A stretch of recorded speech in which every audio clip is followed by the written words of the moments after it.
Welcome back, Curious Hearts. I'm Vera. Together, in every episode, we get to explore what it is we really believe, how we practice, and we get to meet people who are on their own spiritual path. Together, we begin. Hey, y'all, welcome back. This episode today is about community, and it is one of the most essential principles for our spiritual lives and our spiritual practices. And the way that I encapsulate it usually is you can't go it alone. And that is especially ironic, and it feels especially poignant to me today because I am sitting on the eve of the anniversary of Hurricane Katrina, the 20th anniversary, which is quite potent for a lot of reasons. My relationship to this day has changed pretty dramatically over the years and is really a reflection of my own personal spiritual recovery from that period, but also still living in New Orleans and being surrounded by how the city is recovered and is moving forward from that event. And I would really rather hide in my house for 2 or 3 days. I would rather ignore it. I would rather push it away. I don't want to talk to anybody. I don't want to see anybody. I certainly don't want to perform all of my own, Katrina stuff for people. And I am not interested in being in a zoo, right? I'm not interested in being content that is created around this. And also,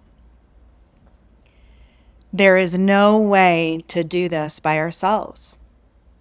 And I think that's true of our healing, of our emotional healing, but I know that it is true in our spiritual lives.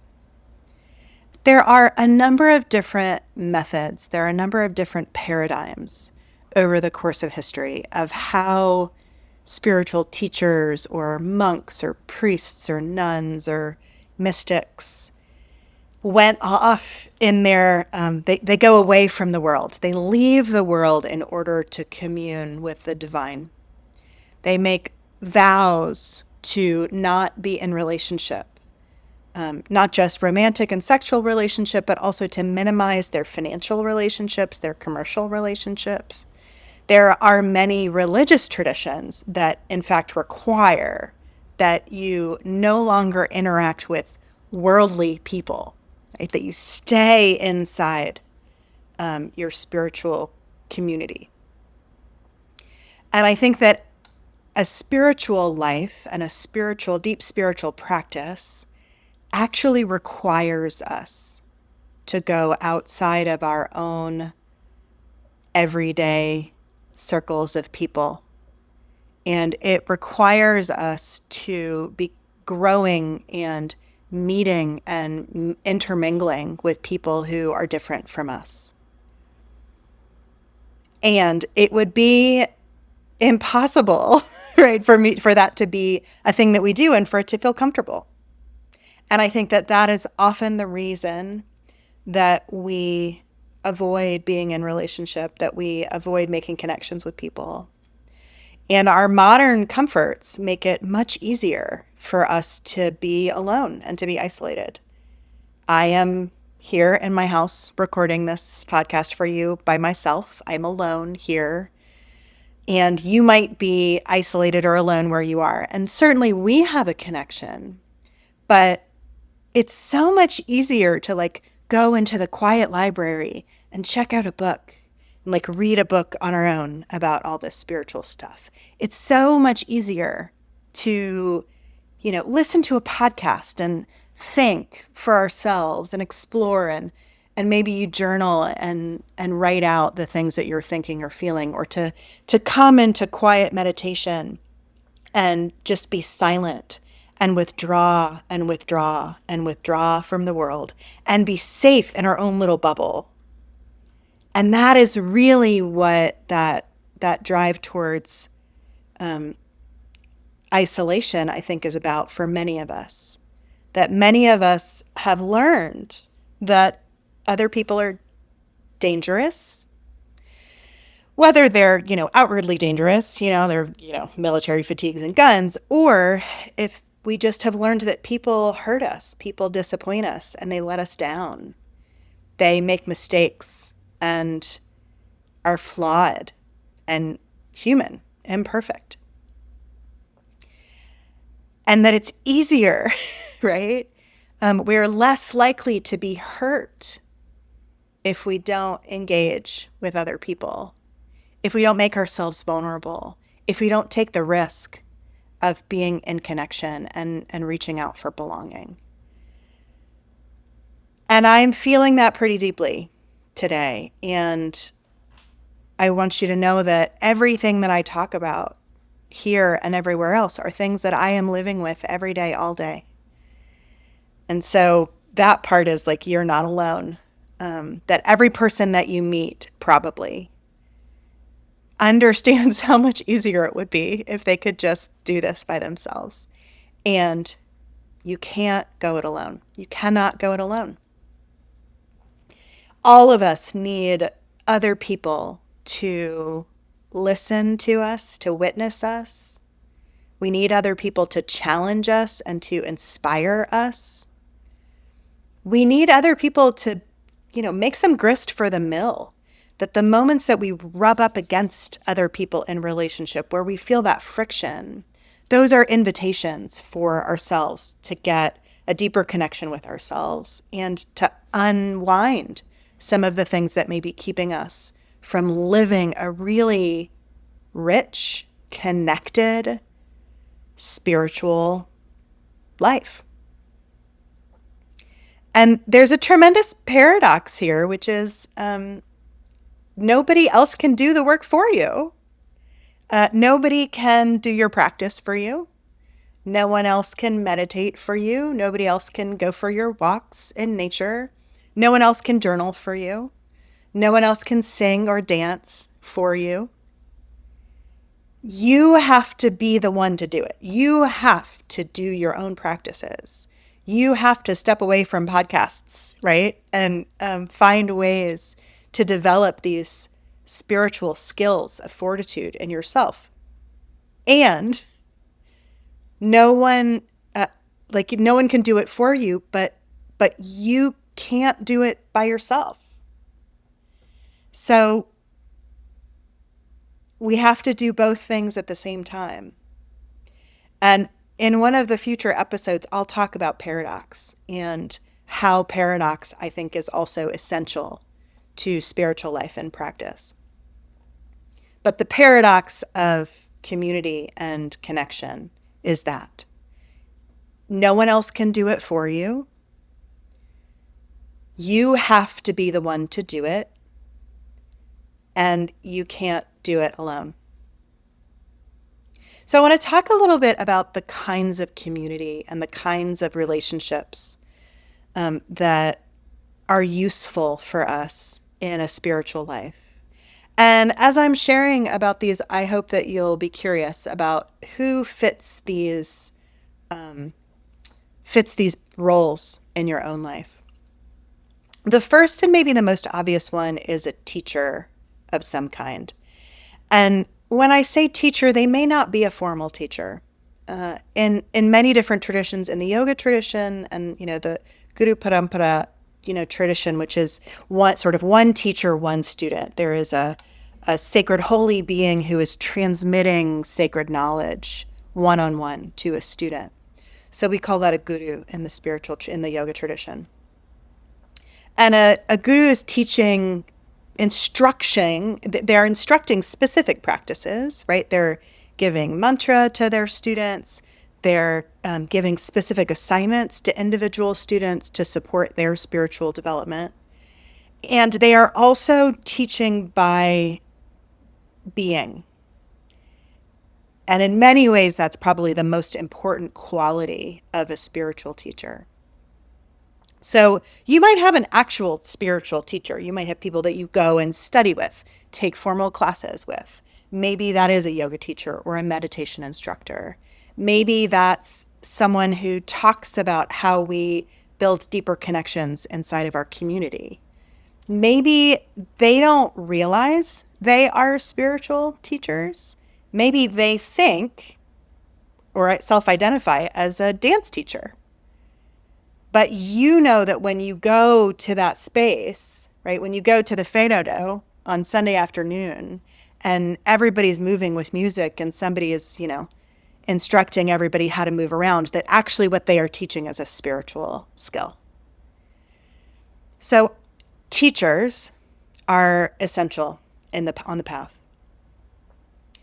Teachers are also essential because in any context, if we aren't experts in a field, we don't know what it is we don't know. We often go after the most tasty piece of information, the thing that feels the most like sticky and inspiring and curious, and we want to skip the stuff that we think is boring. I remember when I first started learning astrology, which is one of my many spiritual practices, I really wanted to skip over like the elements of the planets and the signs and like I was like, what is a fixed versus, I was like, none of that makes sense to me. And that's not what I'm interested. I don't want to learn it. And it wasn't that conscious. I just like didn't feel called to it. And so I kind of like just glazed over it whenever I was reading or sort of in my own self-directed study.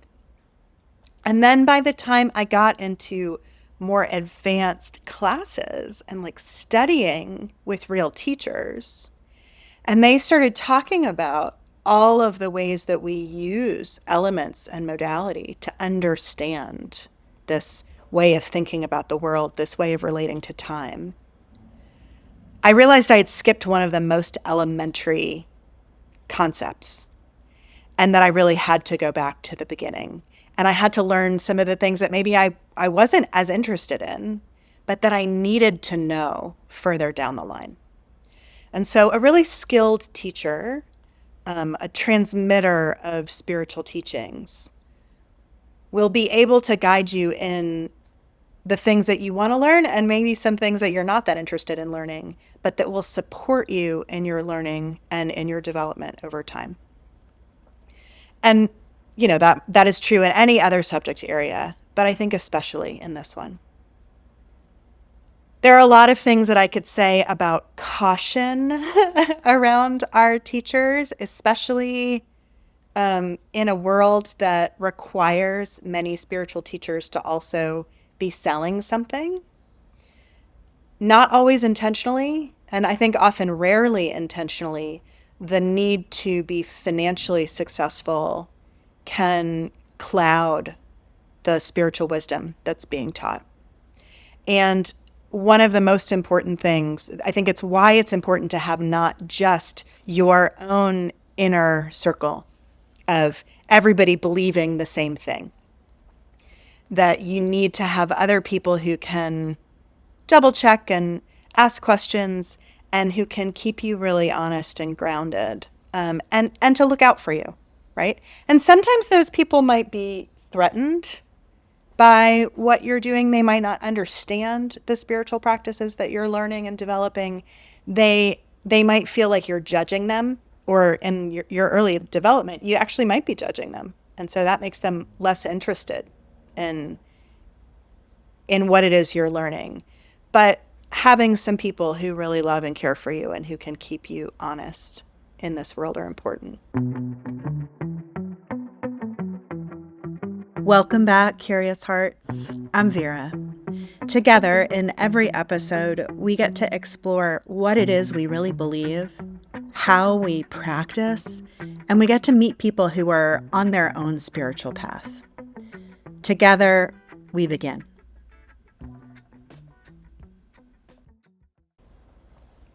I do always want to caution people about putting too much weight and potentially faith into one person who is teaching.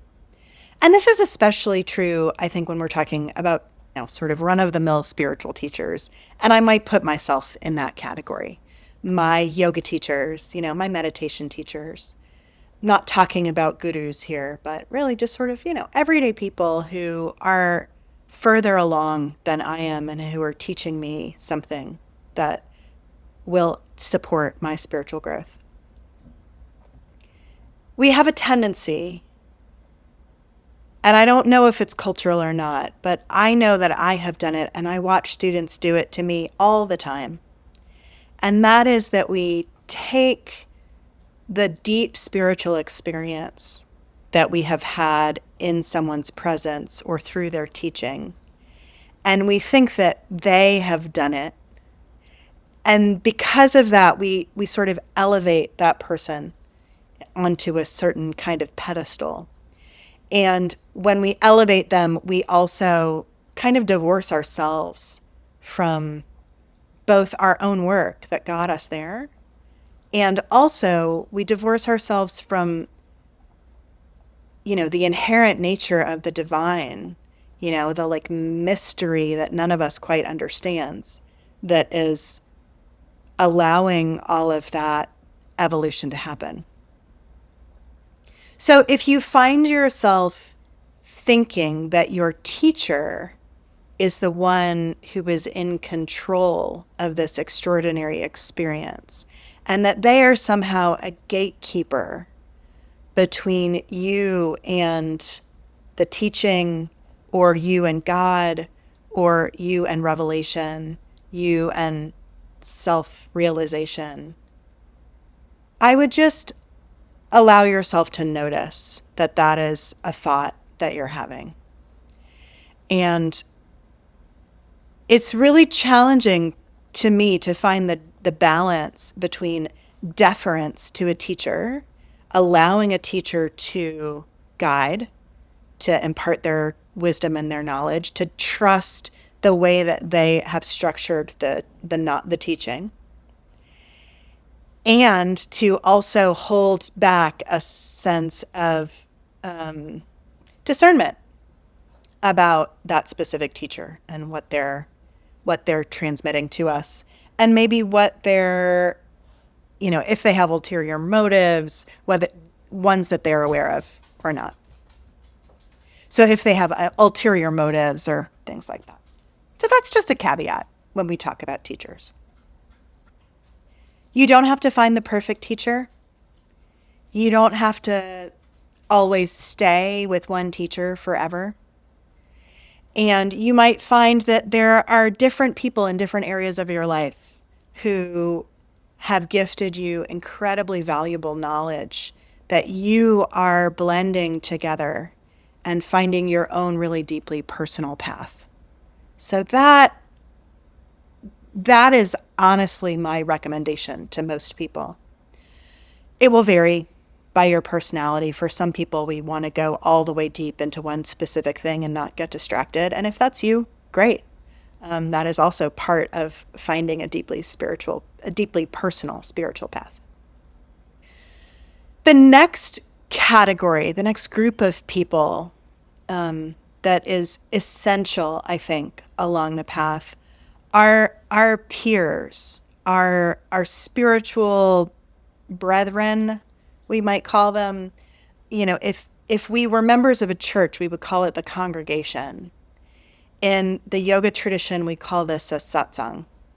In the Buddhist tradition, it's called a sangha. And all of those words etymologically point back to gathering together. We are people who gather together for some spiritual purpose. And that the congregation, the coming together and spending time in each other's company is perhaps one of the most important parts. And it sounds really simple and obvious, and those are often the things that we overlook. There are a lot of reasons why sharing space, and I love technology, and I've found so much value in being able to learn and have community through technology and Zoom and online. And being in person with a group of people so that your nervous systems and your bodies and your spirits can dance together and move together and maybe rub up against each other and annoy each other. All of those things are, I think, essential to our spiritual development and to our spiritual life. Having other people who are on the same kind of journey. We each have to follow our own path. And having other people who are also on their own paths with you, that kind of like parallel play action, is so valuable for so many reasons. One, we each move at a different pace.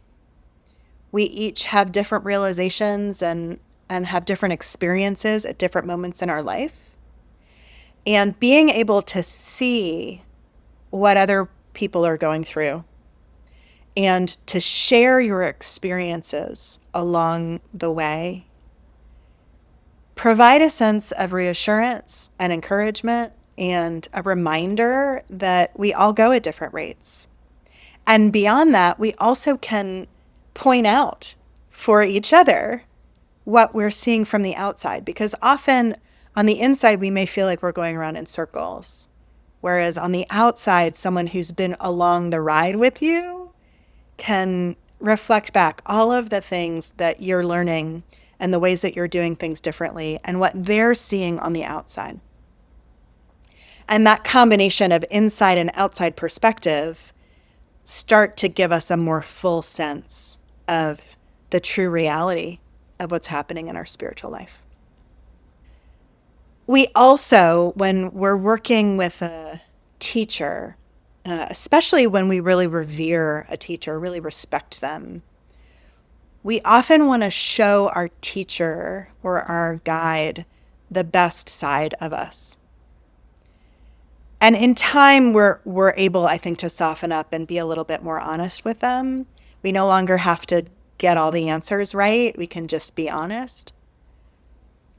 But it's often much easier for us to just lay it all out on the table with people who are our peers, people who, whether have a little bit more time under their belt, little less time under their belt, but there's enough of a shared experience that we can be like, this weird thing happened to me and I'm hating it. Or this part of my practice really sucks right now. Or this extraordinary thing happened and I don't really know what to make of it. Like, can you help? Sharing ideas, sharing wisdom, sharing experience, knowing that we're not alone, right? All of that really supports both the process of growth and just like the process of being in the world. Having shared language and shared skills with people inside of your spiritual community, right? Those are, it's really useful to be able to learn together with other people, to get it wrong and screw up and learn how to get better and improve. And all of those are things that we can only do in an environment where we really feel safe to make mistakes, where we feel safe to slip up, and also where we trust that the people around us will hold us accountable. They're not just people who will say, wow, you're doing great all the time. They also will say, yeah, that you said something to me the other day that really is still sitting with me the wrong way. And I need to talk to you about it. There are also pitfalls in our spiritual community. And some of them are really obvious to us in the beginning. And sometimes they are creepy and they sneak up. The most common one when we are in any kind of community or any kind of group of people is comparison. So comparison is me holding myself up next to, my friend, my teacher, my students, my people in my community, and evaluating who's further along, who's better at this, who's more skilled, who is, right? Somebody is in comparison, someone's always better and someone's always worse. And in my experience, it does not matter whether you are a person who always measures yourself as further ahead than your colleagues, or if you are someone who always measures yourself as further behind. Oh my God, everybody else is ahead of me. I really suck at this. This is really, I'm doing terrible. Everybody else is getting it. They all know what they're doing. And I'm the idiot stuck here in the corner, and I'm just going to pretend like, maybe nobody will notice. Right? That's one version of that. The other version of that is, I am so good at this. I'm a natural meditator. I really understand these deep spiritual principles, and all these other people are struggling, and it's hard for them. Must be really hard for them to struggle, but there must be something special about me that I can do this or get it or have these experiences that those people aren't having. Both of these tendencies are common, and you might find yourself in that comparison space in a lot of areas of your life. You might find it. Many of us are familiar with it from schooling.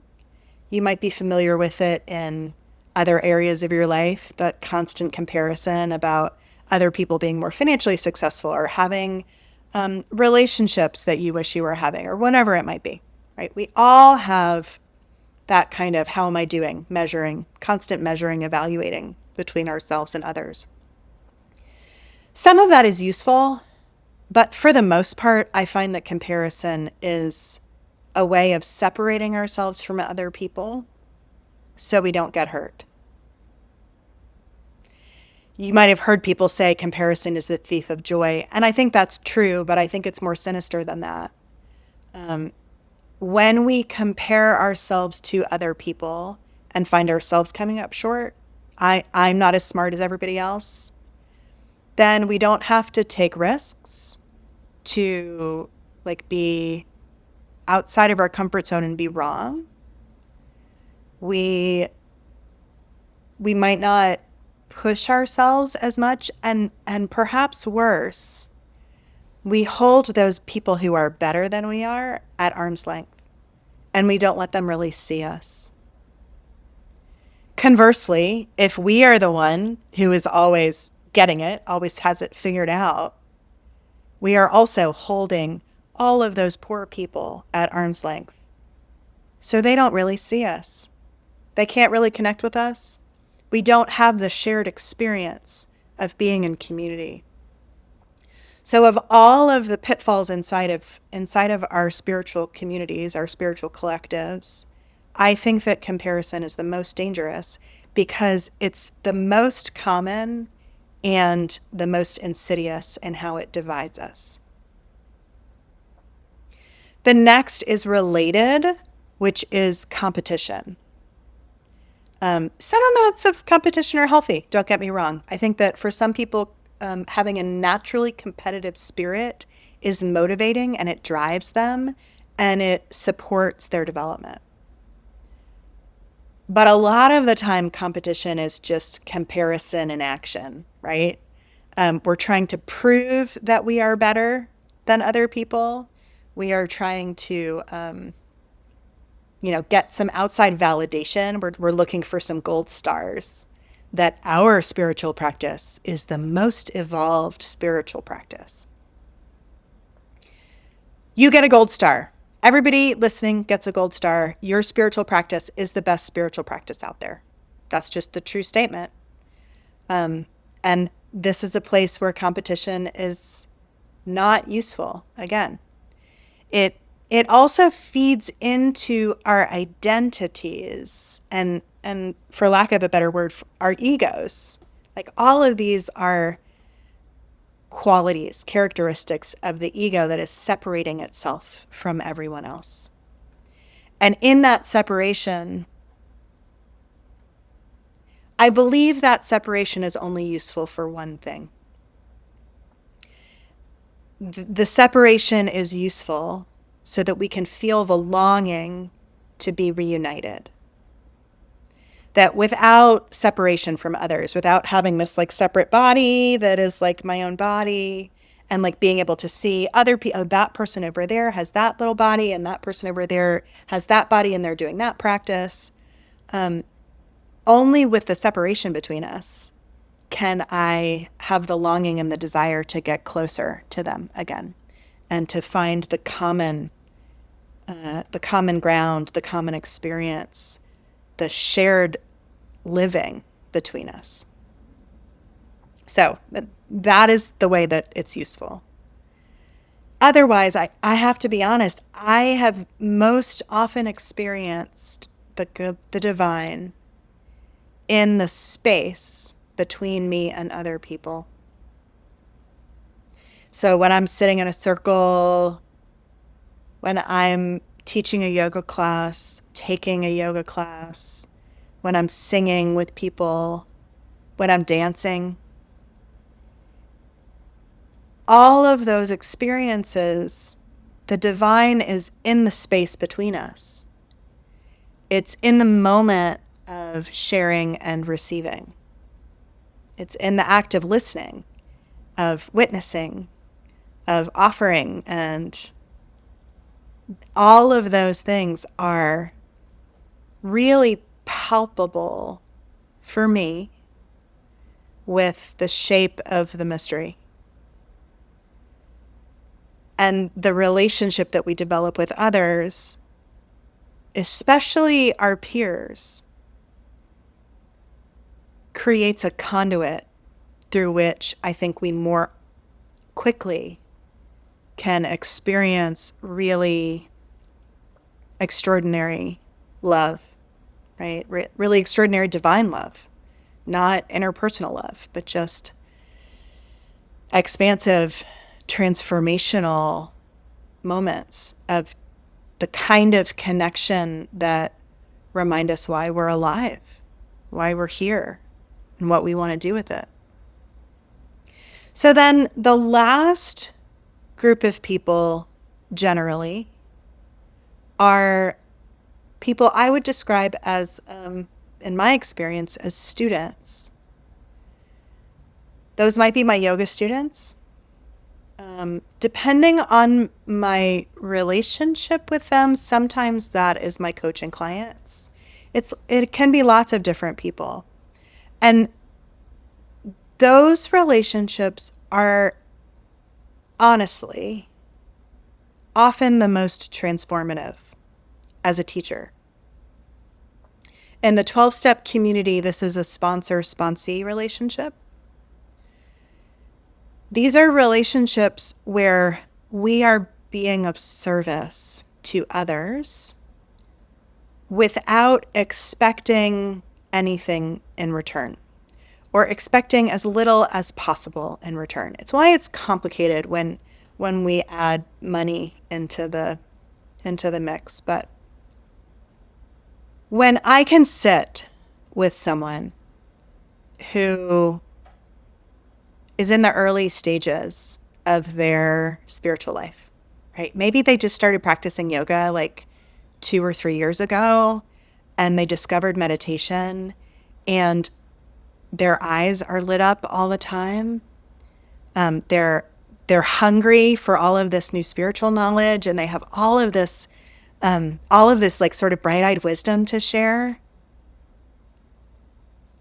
I think there are few things that are more enlivening and few things that keep me engaged with my own spiritual practice than being with people like that. Being with people who are, it's not even that they know less, they're just newer, sort of fresher. But I also, when people come to me with questions or looking for insight or teaching, when they look at me with those eyes, that like have hearts in them, like I can transform and unlock everything that they could possibly know, which I cannot do. But, it's sort of cute now when I see people looking at me the way that I used to look at my teachers. Those experiences remind me who I am. They remind me where I've been. They teach me more about myself than I could ever learn on my own. They teach me things and reveal things to me that my teachers never could. And sometimes those people exist inside of spiritual community, right? Sometimes there's just like a natural spectrum of, how long people have been at it and who's challenged with what, and we can kind of exchange these moments sometimes. But meeting someone who is earlier on their own spiritual journey is one of the greatest gifts of doing this work, of being in a spiritual world in life. I cannot emphasize this enough. And so I think this is one of the other ways that I want to underline that, like, comparison is trash. Because in a more linear, like, structured way, right? Think about, like, okay, well, if I've been at this for 20 years, right? If I'm at like PhD level and somebody's like entering kindergarten, I clearly know way more than they do. And that's not at all how this stuff works. It does not work that way. That I have as much to learn from someone who is brand new with looking at all of these ideas or stepping into their own practices with fresh eyes. Their perspective is always going to share something with me. So there isn't like I say things like spiritual development, that implies that like you're more advanced versus beginner. And like, again, it's like part of it is just like how much time, how many reps you've got. But still, every perspective is extraordinarily unique. And other people can unlock things that you have been challenged with for 15, 20 years that you have like never really understood or never been quite able to wrap your mind around, or never really lived inside your body. And then you meet somebody who, has been doing practices for 18 months and they say one word, they share this one insight, and it completely unlocks all of that time. So I guess one of the things that community allows us all to do is to practice humility. And we'll talk about humility as a spiritual practice in another episode. But being open and being receptive and being able to be teachable is one of the skills that community gives us.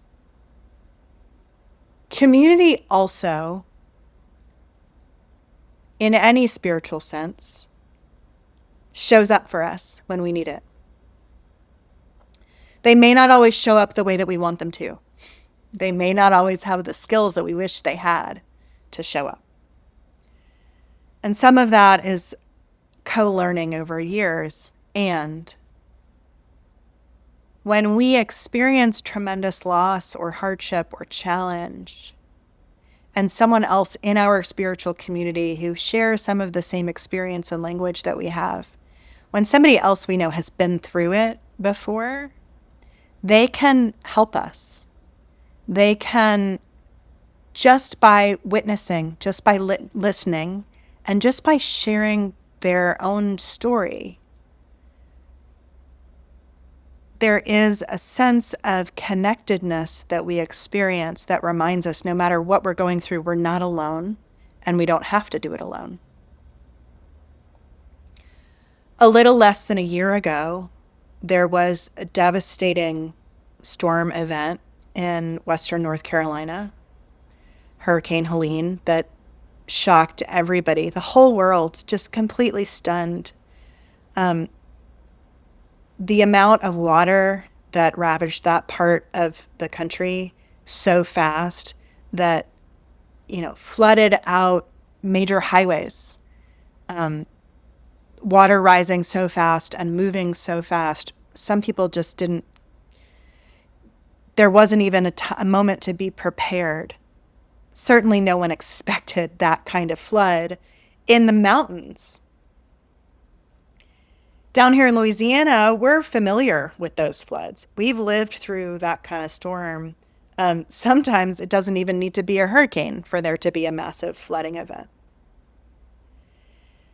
And one of the things that happened immediately after Hurricane Helene that surprised me was I shared some of my own experience, the emotional shape, the spiritual shape of what it was like to live in those early weeks and months after the storm.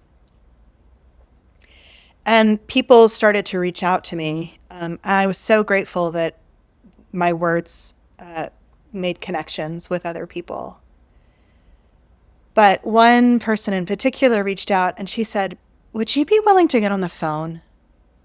It would really help me to just talk to somebody who's been through this before." And in that moment, I mean, first of all, I said yes, of course. And by the time we made a time to talk, and by the time we got on the phone, I had started organizing this whole network of folks who had lived through and the aftermath of Hurricane Katrina, and folks who were living in the direct effects of Hurricane Helene. And the instructions were very simple, but this is exactly what we did. We just said, all you need to do is listen, because you know in a way that no one else knows. If the person from North Carolina asks you what your experience was, you can share it. And know that these are humans connecting heart to heart around something really hard. You don't need to fix it. You don't need to rescue anybody. All you have to do is witness. And in the end, I think we made about 100 people, about 50 connections, one-on-one. And my prayer is that those conversations were helpful on both sides. This is the other reason that I think community is going to be essential for us in these moments, and especially as we move forward. At the very least, we have watched those kinds of extreme climate events begin to grow and change. And in various areas, we're experiencing things like the need for mutual aid, right? Not charity.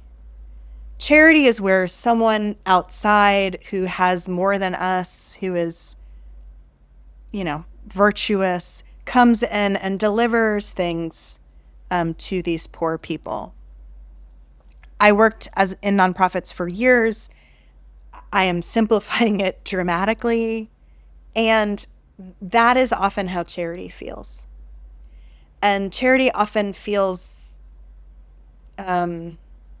undermining or belittling to the people who are receiving it. Mutual aid, on the other hand, acknowledges each of our individual vulnerabilities. It recognizes that sometimes it's just the luck of the draw. Most of the time, it's just the luck of the draw. And that level of randomness is incredibly unsettling and scary, I think, for many of us. And what is not random, the place that we have control, the place that we can take action, is in building networks of people who support each other, right? Mutual. We acknowledge that some days I'm going to need help, other days you're going to need help. And that means that we offer freely out of enlightened self-interest, don't get me wrong, but not because I am generous and bountiful and you are poor and needy, but today is hard for me, tomorrow is going to be hard for you. We're going to trade off as often as we need it. And building those kinds of networks of community, whether they're like organized, specific, named networks, I actually don't think it matters. But I want you to think about the people in your life right now. And the people who How many people, if they were in a car accident or if they broke an ankle, could and would reach out to you and ask for help carrying the groceries up the stairs or ask for a ride to wherever they needed to be next? And conversely, who are the people that, something unfortunate, again, car accident, breaking something, every day, but not overly dramatic episodes, not a major crisis, but, something that really disrupts the pace of your life? Who would you call? And how often do you call them now? How often are you investing in your networks of support?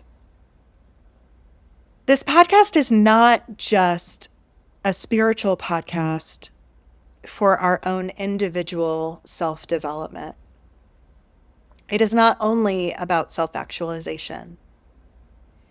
It is about learning the inner skills and the outer skills that each of us are going to need as the world gets more challenging to live in, whether that's because of changes in our climate, whether that's because of political shifts, or if it's just individual experiences that knock us off the beam. We can't do any of that alone. We just can't. We want to, maybe. I still want to a lot of the time. But that's not how we're wired. In the end, what is the point of all of our spiritual practices? What is the point of investing time, a lot of time and energy and effort and resources into having a rich spiritual life? I don't think it's so that we can go off and live in a cave by ourselves alone. I honestly believe that the reason that we do all of this work, the reason that we find 10 minutes to sit quietly and just focus on our breath before we start our day, or the reason that we leave our phone and our headphones behind and just go for a 15-minute walk in nature, the reason that we cook meals with fresh ingredients and share those meals with other people is to build connection with each other. So that when there is conflict, which there will be between any, free-born people, when my needs and desires conflict with your needs and desires, we're going to have to figure it out. And all of these practices, all of these principles bring us back to each other. They remind us, they train us to be able to listen, to be open to the thoughts of other people, to recognize when our stories are misinterpreting what we're experiencing, what somebody else is saying to us. Each of these principles, all of the conversations I'm having, in so many ways come back to this. How do we learn to live with each other? How do we learn to love each other in spite of all of this other shit that's happening? How do we learn to show up for each other when we're needed? And maybe the most important, and for me the hardest, how do we learn to let other people show up for us? I'm so grateful that you're on this path with me, Curious Hearts. And I hope when we finish this episode, maybe you'll give somebody else a call. May you find peace today. May you find joy today. And may you find a simple way to be of service. Thanks for tuning in, Curious Hearts. If this episode was useful, I hope you'll follow the show or leave a review or share it with somebody who you think needs it. And if you're craving support on your own spiritual path or seeking some meaningful work, you can find ways to work with me at veralester.com. Otherwise, until next time, please stay grounded in that curiosity that you've got and keep turning towards what matters. See y'all soon.